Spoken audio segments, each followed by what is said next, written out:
Nangyari ito nung minsan pumunta ako sa probinsya. Inutusan kasi ni Mama, nanay ng mister ko ang si Xavier, para i-check kung nalinis ng mabuti yung bahay at kung naayos na lahat ng dapat ayusin dahil sa nalalapit nilang pag-uwi dito sa Pilipinas.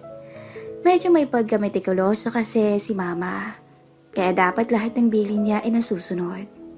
Nataon na rin na hindi pwede si mister, kaya naman ako na yung nag-volunteer na pumunta since wala naman akong gagawin. Malaki kasi yung bahay nila at malawak din yung lote. Kaya naman pahirapan talaga ang maglinis. Idagdag mo pa yung swimming pool at garden. Mabuti na lang at nandoon si Manong Mando at yung anak niya para tingnan at alagaan yung bahay. Dumating ako roon ng mga bandang tanghali na. Isang bosina lang ng kotse, agad akong pinagbuksan ng gate at sinalubong ni Manong Mando at ni B-Boy, anak ni Manong Mando. 18 years old. Halos magkasing tangkad lang kami at morena siya.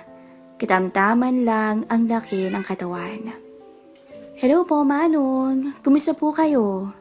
Tanong ko. Okay naman po kami, Iha. B-Boy, tulungan mo nga si ate mo dito. Utos nito sa anak. Ay ate, ako na pong bahala sa dala niyong gamit. Sabi naman ni B-Boy. Agad nitong kinuha yung gamit ko at dinala sa kwartong tutulugan ko. Thanks, B-Boy. Saglit akong nagpahinga dahil sa tagal ng biyahe. Pinaghandaan rin ako ng makakain ni B-Boy.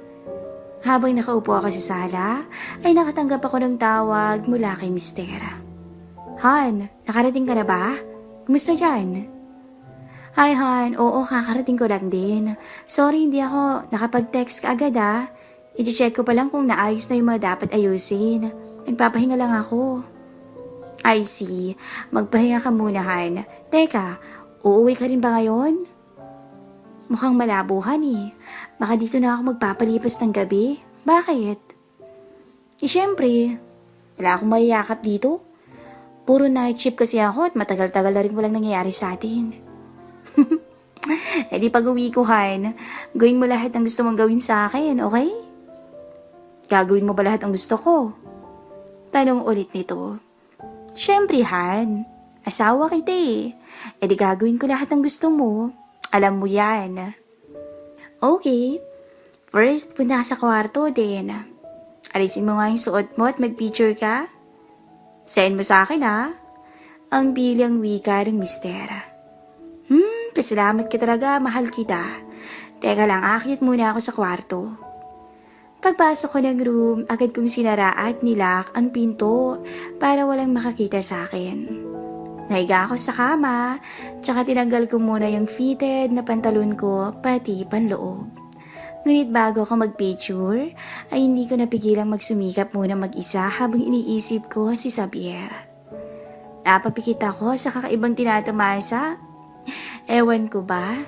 Siguro dahil matagal-tagal rin walang ganap sa amin ni mister, kaya ganito ako kasabik ngayon. Pagkatapos noon, ay kinuha ko yung cellphone at nag-picture. Isinend ko sa mister ko lahat at muli itong tumawag sa akin. Happy? Tanong ko sa kanya. Yes, Han. Pero mas okay sana kung andyan ako para matikman ko talaga. Baliw? Wala ka naman dito. Malabo yung iniisip mo. Kaya nga pinakuha na lang kita ng picture, di ba? Kasi di na ako makapag-antay sa'yo, Han. Oo na. Sige, Han. Tawagin kita mamaya. I-check ko lang tong bahay, okay? Sure, Han. I love you. I love you too. See you tomorrow. Agad akong lumabas ng kwarto at kinuha yung checklist na nasa bag. Mga bili ng aking biyanan at mga kailangang ayusin sa bahay. Mula sa mga kortina to bed sheets at mga unan na dapat bagong laba at maayos. Mga cabinets dapat malinis at walang ipis. Pinakaayaw ni Mama maruming banyo. Kaya sinigurado kong malinis.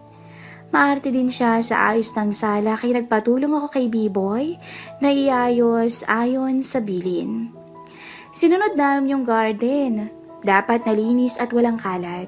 Paligid ng bahay, dapat malinis at dapat matriman yung halaman. When everything was checked and well taken care of, naupo muna ako saglit dahil nakakapagod talaga yung ginawa namin. Mabuti na lang at kasama ko noon si B-Boy para mag-ayos. Pawisan ako pagkatapos naming maglinis at mag-ayos ng bahay, kaya naisipan kong mag-shower muna.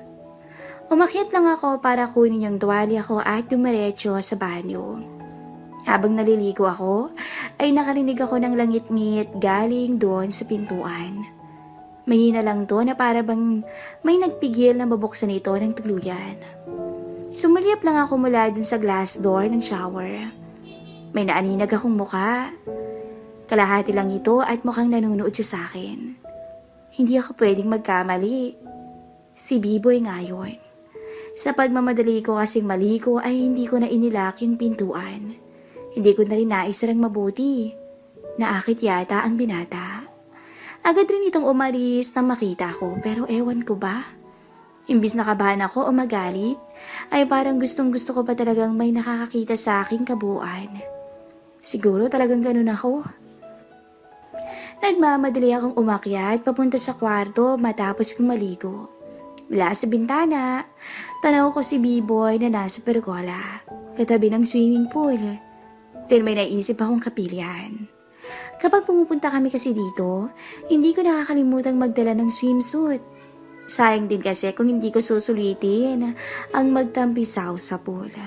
As you might think, gustong-gusto kong mag-swimming and of course, gustong-gusto kong ibalandra ang sexy at nakakatakam kong katawan, lalo na sa swimming pool. Agad kong sinuot yung red kong bikini tsaka nagsuot ng robe. Bumaba ako papunta sa pool kung saan naroon si B-Boy. B-Boy, nasa si papa mo? Tanong ko sa binata. Ha? Lumabas po siya ate. Pinuntahan niya magpapalit ng salamin sa kwarto nila tita. Oh, I see. Nilinisan mo naman tong pool, di ba? Tumango lang to kasabay ng pagtanggal ko ng robe ko ay agad bumungad sa kanya ang red bikini ko. Hindi ko na rin inosisa yung panonood niya sa akin habang nag-shower kanina. Baka matakot kasi. Nagpanggap na lang ako na parang walang nangyari. Hey, samahan mo kaya ako dito sa pool, B-Boy? Po, nakakahiya naman po. Dito na lang po ako. Sige na nga. How about massage? Kaya mo ba? Hindi ko rin alam ate eh. Okay then, kahit simpleng masahe lang sa likod mamaya, ituturo ko na lang sa'yo kung papaano, okay? Sige po ate Luisa.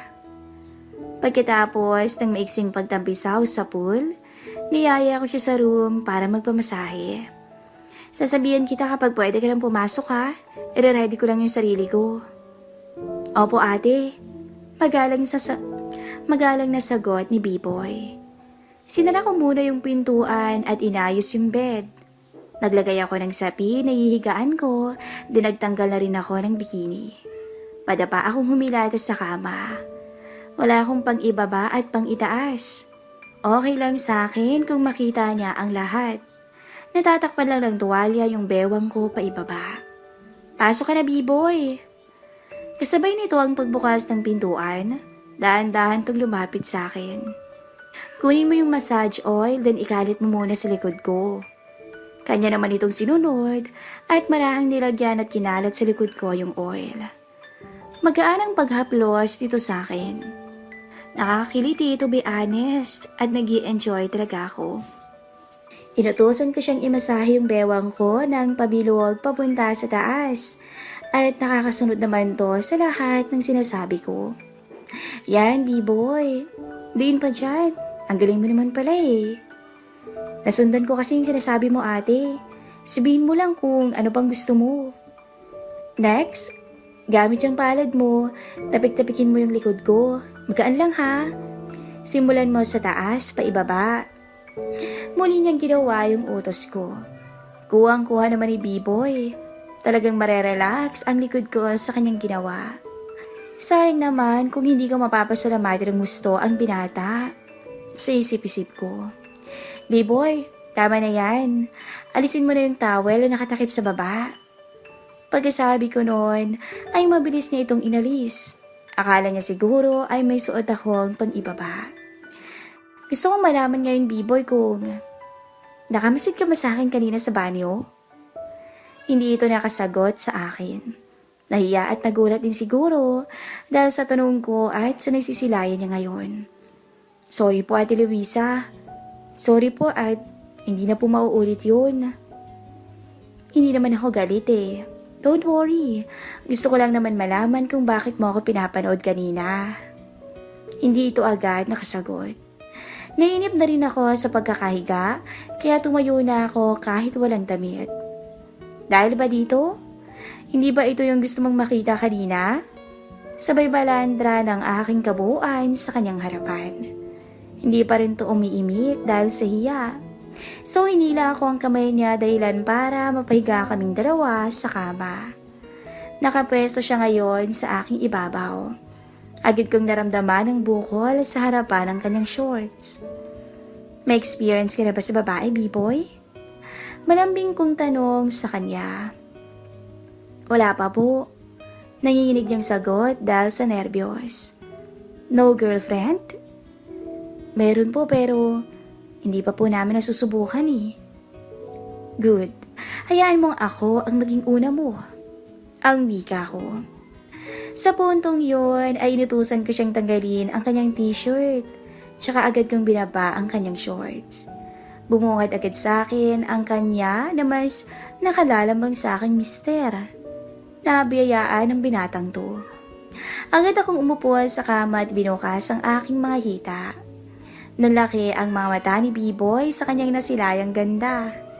Hinila ko siya agad sa pagitan ng aking mga binti tsaka niyakap. Tuluyan na nga akong naanggin ng anak ng aming katiwala. Halos mabaliw ako nang matamasa ako ang pag-iisa naming dalawa. Nakatingin ako sa binata habang walang humpay na nagpapakasasa siya sa aking kagandahan. Napapapigit ako sa sobrang pagkadala sa nangyayari. Matagal naming sinulit ang pagkakataon ni B-boy. Halos lahat ng sulok ng kwarto ay napuntahan namin. Pambihira din tong binatang to.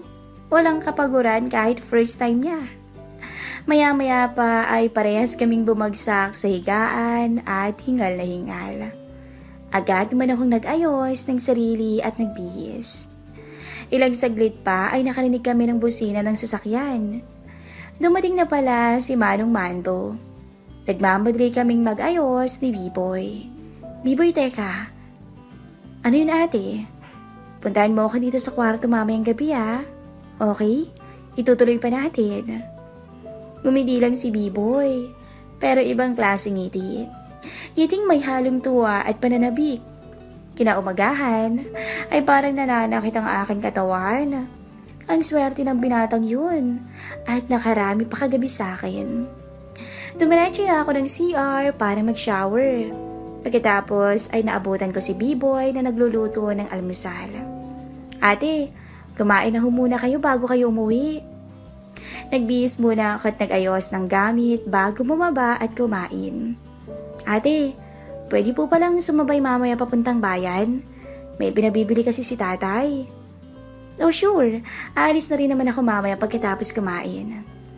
Siya na mismo ang naghugas ng pinggan para raw makapaghanda na ako. Tinulungan rin ako nitong magbuhat ng mga gamit para mailagay sa sasakyan. Habang nasa daan kami, ay nagpa siya akong itigil muna sa tabi ang kotse. Bakit ka tumigil, ate? May bibigay ako sa'yo. Iniangat ko yung suot kong dress at aking tinanggal ang aking manipis na panloob. Ibinigay ko to sa kanya. Remembrance? Salamat sa pagtulog at masarap na alaala, B-boy. Binigyan ko siya ng matamis na halik at muli kaming nagsalo sa loob ng sasakyan bago siya bumaba. Hapon na nang makarating ako sa amin. Naabutan ko si Mister. Kagigising lang pala nito at nagre-ready na para pumasok sa trabaho. Oh, kumusta ang biyahehan? Salubong nito sa akin. Okay naman, Han. Nag-enjoy ako kahit nakakapagod. Tsaka ako siyang ginitian ng makahulugan na ako lang ang nakakaalam. Hanggang dito na lang po ang ating story. Ako nga pala si Ana. Teacher ako sa isang private school sa Maynila. Pero sa Cavite ako nauwi. 25 years old na ako at graduate ng education sa isang prestihiyosong school sa Cavite. Sexy ako at morena. Katamtaman lang ang size ng aking harapan. May konting bilbil pero makinis ang kutis ko. Wala nga akong peklat sa katawan dahil alagang-alaga ko ang sarili ko. Sabi ng mga kakilala ko, ang ganda ko daw ngumiti. Kaya naman daw napakalakas daw ng appeal ko sa mga kalalakihan. Minsan, pauwi na ako sa bahay nang biglang umulan. 9:00 na rin noon, kaya kahit ayaw kong mag-taxi ay napataksi na ako. Pumara ako ng isang taxi at sinabi ang lugar na pupuntahan ko. Basang-basa ang suot kong damit, lalo na ang bandang itaas o yung blouse ko. Habang nasa biyahe, ay kinakausap ako ng taxi driver. Ma'am, gabi na po yata kayo uuwi ah.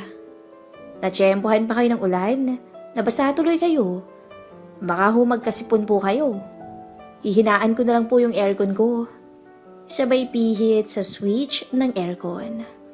Oo nga po eh, nag-overtime lang ako sa work. Hindi ko naman ina-expect na uulan. Hindi tuloy ako nakapagdala ng payong. Ngayon lang po yan, ma'am. Biglaan po yung ulan eh. Pero sabi sa balita kanina, uulan nga raw, pero hindi ganito kalakas. Ganun po ba? Hindi na kasi ako nakanood ng balita nung nag-lunch break ako. Habang nasa biyahe, ay naisipan kong matulog. 10:00 na rin kasi noon at pagod na pagod ako dahil nga nag-overtime ako sa school. Kaya naman natulog muna ako sa biyahe. Habang natutulog ako, napansin marahil ang driver na napasarap na ang tulog ko. Dahil nung dumaan kami sa mga malulubak na daan, ay di man lang ako natinag. Tulog mantika rin pala si ma'am? Sa isip-isip ng driver. Maya-maya ay nagising ako at nagulat ako sa nakita ko. Nakapwesto ako sa gitna ng backseat ng taxi. At nakatali ang mga kamay ko sa itaas na bahagi ng magkabilang pinto nito. Nakatali naman ang mga tuhod ko sa pinagtalian ng mga kamay ko, kaya nakabukas na ang mga binti ko sa oras na yun. Napansin ko rin na wala na akong suot. Nakita ko si mamang driver na nasa front seat at naninigarilyo habang bukas ang pintuan niya. Kinabahan ako bigla. Gusto kong sumigaw pero hindi ako makasigaw. Malakas ang kabog ng dibdib ko at hindi ko mawari na ganon ang kahihinatnan ko. Gising ka na pala, ma'am. Bakit ako nakatali? Anong gagawin mo sa akin? Gusto ko lang po kayong subukan, ma'am. Pasensya na po. Anong subukan?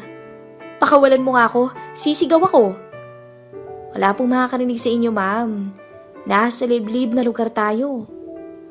Lalo akong kinabahan sa sinabi niya. Lumingon ako sa paligid.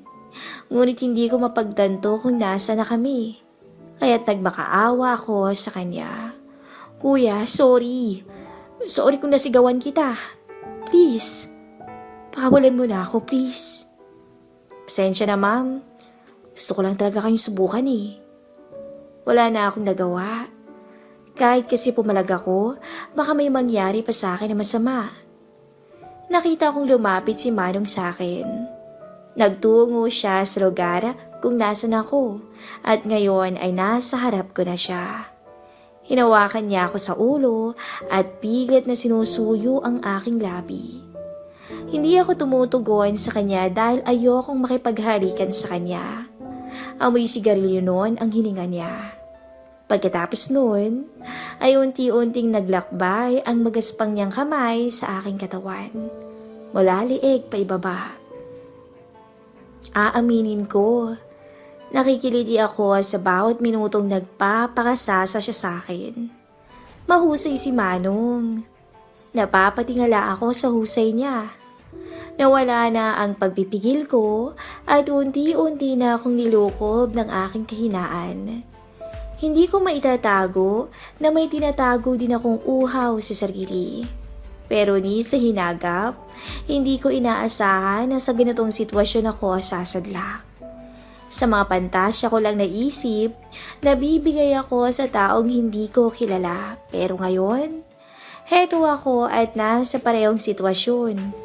Pero halos wala ng pagtanggi sa ginagawa ng lalaking to. Mukhang nag-e-enjoy ka na, mama. At di ka na ata tumatanggi ngayon. Ang wika ng driver. Napag-isip-isip ko na wala rin naman akong magagawa eh. Sagot ko. Teka lang, kakalagan kita, ma'am. At tinanggal niya ang pagkakatali ko sa kamay at tuhod.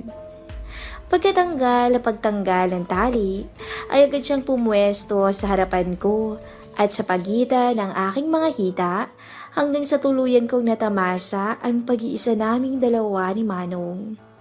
Napapasigaw pa ako noon ng malakas at wala nang pagpipigil pa. Sobrang nababaliw na ako kay Manong nung oras na yun. Halos ilang oras ding umuga ng malakas ang taxi ni Manong sa tindi ng panggigigil niya sa akin. Ang tagal niya akong inangkin, kaya naman pares kaming hingal at pawisan nang mapadpad kami ng tuluyan sa Ruro.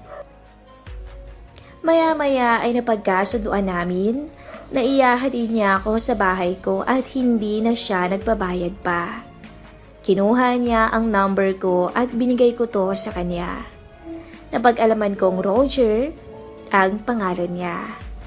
Pagkarating ko sa bahay, ay agad akong dumiretso sa banyo para maligo. 3:00 na noon ng madaling araw. Humiga ako after kong maligo at di ko mapagtanto ang nangyari sa akin. Ngunit kung iisipin, may kiliting dala sa akin pag naaalala ko ang namagitan sa amin ni Roger. Noon ko lang talaga naranasan ang ganun. Palibhasa lahat ng nakakarelasyon ko dati ay puro bagi ito.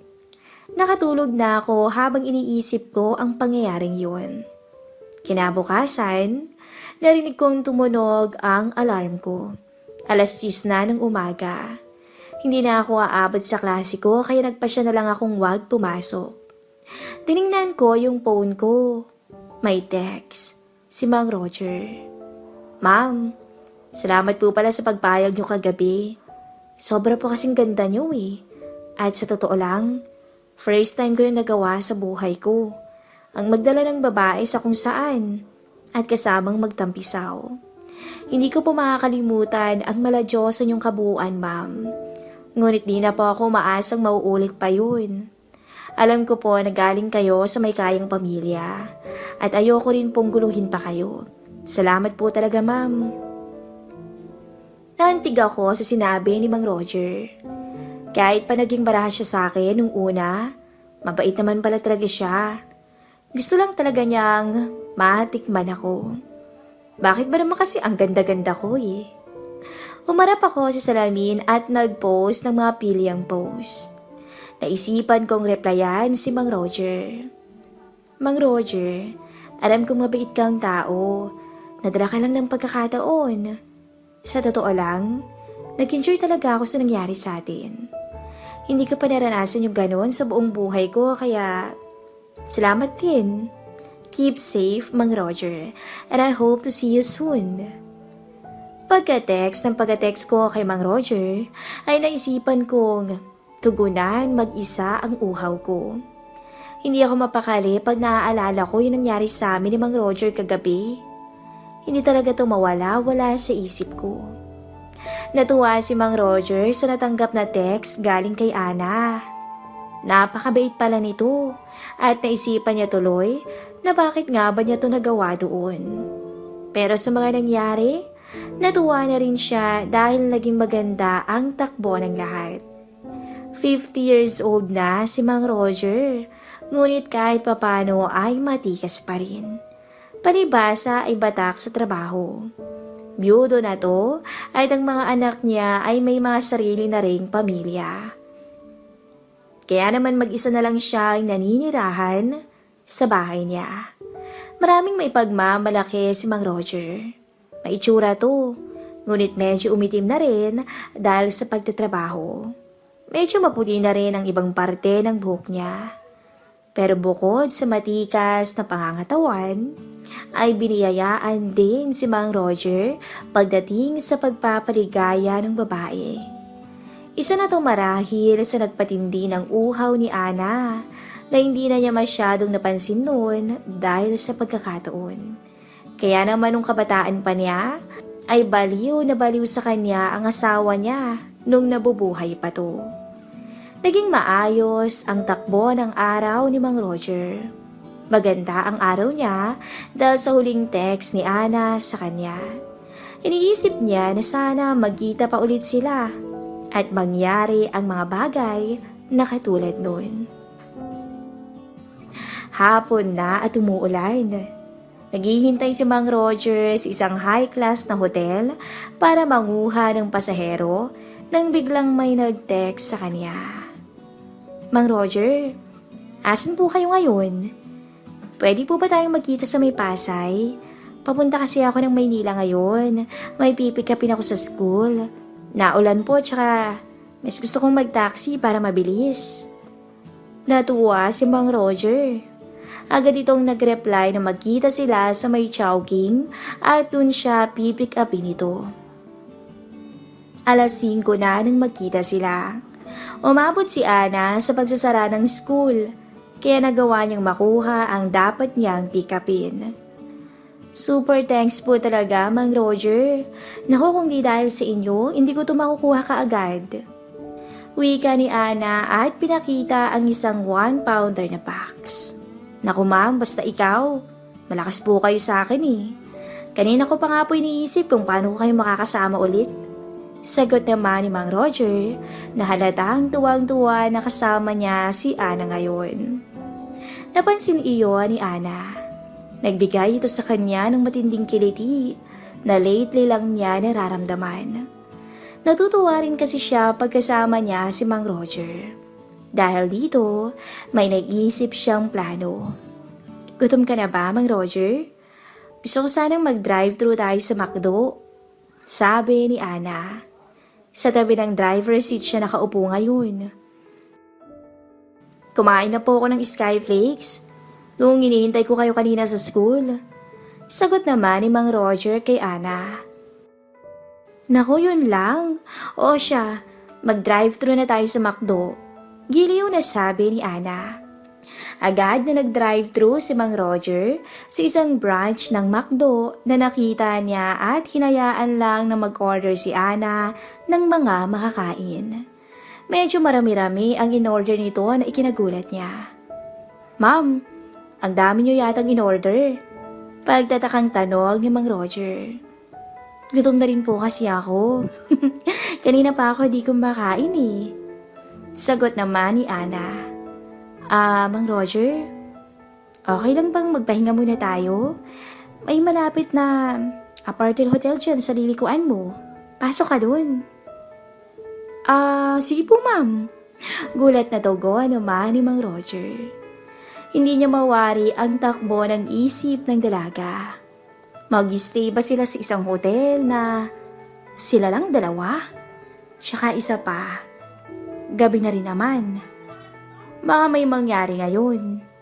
Ito ang mga pumapasok sa isip ni Mang Roger na kahit papaano ay kinatuwa niya. Nag-check-in sila sa isang munting hotel sa Cavite. Yung may garahe para maipasok ni Mang Roger ang taxi niya. Pagkarating nila sa loob, ay agad na dumiretso si Ana sa banyo para maligo. Si Mang Roger naman ay naupo sa isang upuan sa may gilid ng kama. Binuksan niya ang TV para manood. Makalipas ang ilang minuto, natapos mag-shower si Ana. Paglabas niya ng banyo ay nakita niya si Mang Roger na naghihintay sa kanya. Walang sabi-sabi ay bigla niyang sinuyo ang labi ng driver na ikinagulat nito. Iniyakap niya ang mga braso niya sa leeg ni Mang Roger. Nakatapis lang siya ng tuwalya noon. Naramdaman niyang yumakap si Mang Roger sa kanya habang patuloy ang kanilang palitan. Inilapit siya nito sa makisig na katawan ng matanda. Dahilan para maramdaman ni Ana ang bukol sa harapan ng shorts ni Roger. Agad kumala sa pagkakadikit si Ana. "Naku ma'am, pasensya na po. Nadala lang ako." Parang biglang natauhang sabi ni Mang Roger. "Mang Roger talaga? Alam ko naman ang mangyayari to. Kaya nga ako nag-check-in dito kasama ka eh. Namimiss ko na kasi yung nangyari sa atin sa kotse." Tuwang-tuwa na sabi ni Ana. Pinlano ni Ana na mangyari to dahil talaga namang namimiss niya si Mang Roger. Pinaupo ni Ana si Mang Roger sa isang mahabang sofa sa kwarto at tumayo siya sa harapan nito. Tinanggal niya ang nakatapi sa tuwalya sa kanyang katawan at nag-pose ng mapang-akit na pose. Agad na nawala sa katinuan si Mang Roger. Agad hinila si Ana dahilan para mapaupo ito sa kanyang harapan. "Pasensya na. Hindi ko na mapigilan yung sarili ko eh." Nakangiting sabi ng matanda sa dalaga. "Okay lang po, Mang Roger." Sabay ngiti rin ni Ana. "Ma'am, babawi ako sa inyo. Ako naman po ang magtatrabaho." Determinadong sabi ni Mang Roger. "Mang Roger talaga. Na-excite rin ako bigla." Pilang sagot naman ni Ana. Tinulungan ni Mang Roger na makatayo si Ana at inakay sa may kama at hinihiga. Sa isip ng dalaga ay mababaliw na naman siya ng tuluyan sa matanda. Pinagmasdan ni Mang Roger ang kabuuan ng dalaga na lalong nagpapatakam sa kanya.